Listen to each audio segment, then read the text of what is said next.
Shalom, brothers and sisters. Do I have an interesting one for you today? Alright, this one's exciting. So bear with me while I read this news article to you that's just come out of Israel on Monday this week. Biblical system of witnessing the new moon recreated in Jerusalem as in time of Sanhedrin by Adam Eliyahu Berkowitz, December 6, 2021, which was Monday. And on your joyous occasions, your fixed festivals and new moon days, you shall sound the trumpets over your burnt offerings and your sacrifices of well-being. They shall be a reminder of you before your God. I, Hashem, am your God. Numbers 10 verse 10 from the Israel Bible. On Monday night, a remarkable event took place recreating the declaration of the new month as performed by the Sanhedrin in temple times. Fires on the mountain.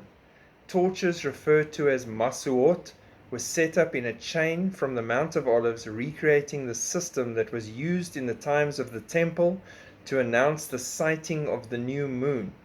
The masuot were lit at the time that it was possible to witness the new moon. However, no actual sighting was made or reported to the Sanhedrin. 3 torches were displayed in approximately 10 locations, spreading out from Jerusalem to places as distant as Ammona and Mount Tabor.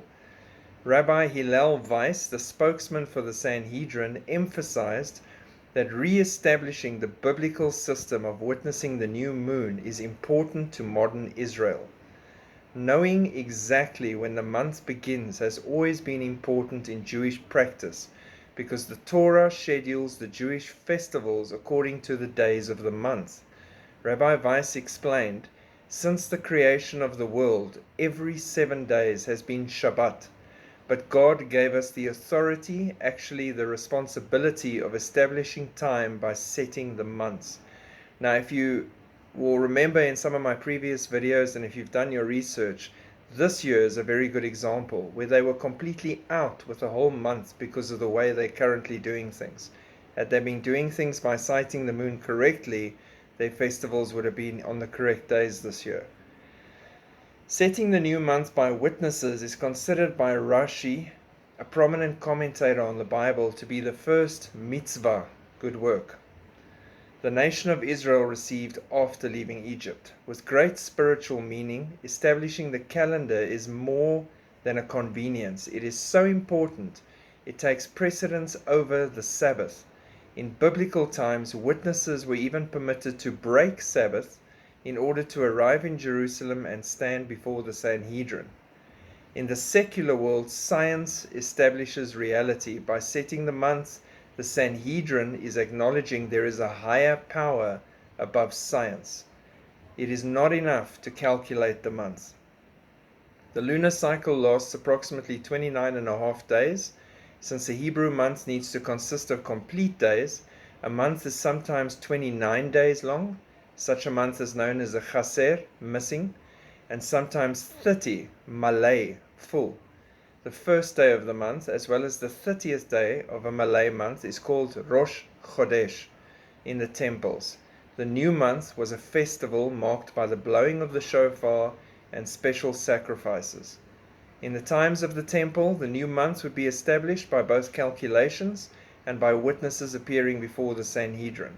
On the 30th day of every month, the Sanhedrin would gather in a large courtyard in Jerusalem called Beit Ya'atzek.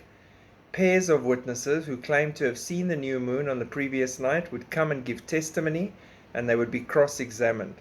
If the 2 accounts were corroborated, evidence accepted, the Sanhedrin would declare the new month to be sanctified, mekudash.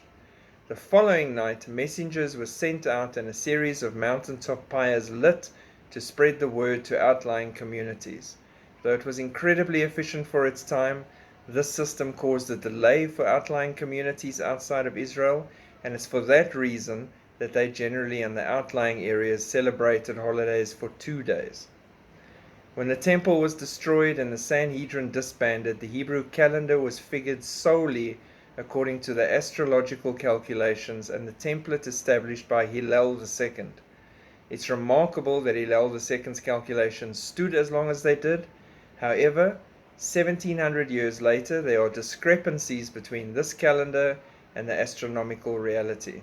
As a result, the true date of the appearance of the moon no longer synchronizes with the beginning of the month as it appears on a calendar. On a technical level, the event was a step in the process of correcting the Hebrew calendar. By biblical law, the new month for the Hebrew calendar was established by reliable witnesses appearing before Sanhedrin. Hillel II, president of the Sanhedrin in the 4th century, established a written calendar based on astronomical calculations. The calendar is still in use, standardizing the length of the months and the additional months, and this is what led to them being so out at the moment. The main obstacle to re-establish the system of the new month is having a Sanhedrin accepted by the authority and by the nation of Israel, Rabbi Weiss said. Now, why is this exciting and why is this important? They are getting everything, every single thing ready for their temple. They're ready to build a temple. They have everything that goes in a temple. They've prepared the practices. They're practicing the practices, the ordinances, everything how it has to happen. They know and they're doing it constantly. They've got cornerstones ready. They've done everything as per the law, as Torah has commanded. They are prepared. When they get the go-ahead to build this last temple, that temple is going to go up in months. It's going to be hilarious how fast it's going to happen. So everything is falling into place. And now they're getting back to calculating the months the way the Bible told them to, so that they won't be out. Why is this important? They will be able to calculate exactly in the 7-year period that's coming when the feast days are according to God alone. And they will know exactly when things are supposed to happen, and they'll be stepping into the correct process of doing things. So this is super exciting. This is one more thing showing you everything is aligning, everything is prepared for the final days.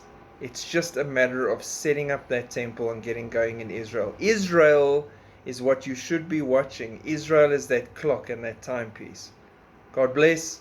Keep looking up. Shalom.